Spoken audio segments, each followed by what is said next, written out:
mình cái lánh câu này là mày chụp nó nem chia mày thằng nhà mấy mà kiểu mà mình cho nó lệch vòi nhỉ cho cha còn cháu môi mi tiết cho cha mi tiết cho cha cháu quá lấy lốt nào anh có đây ba ít đi cái châu bò sao hay châu bò nó khăn ban nhâm đỏ kia là à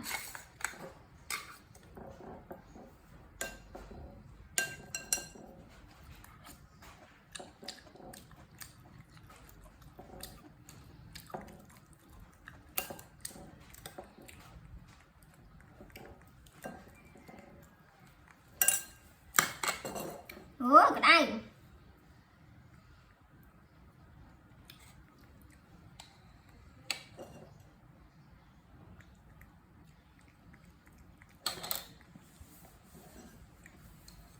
quay xưa rồi căn nhầm căn nhầm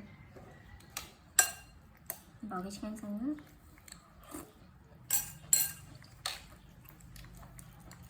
ăn gì rồi khăn nhiều từ cái nó chết à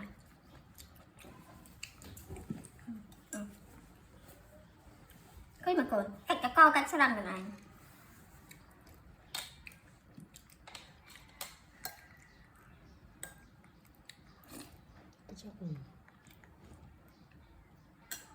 chậm đi lên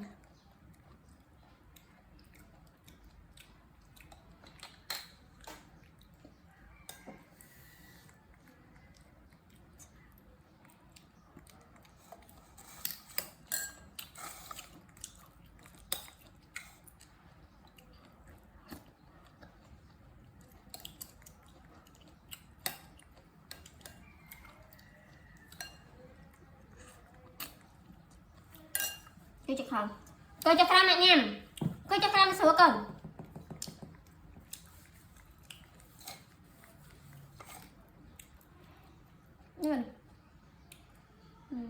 đây nó còn chậm mình mặc chợ của đấy nhầm sang đấy nhầm tránh nè và rồi trâu chè này nhá này con này nhé mà tết này và sao mà còn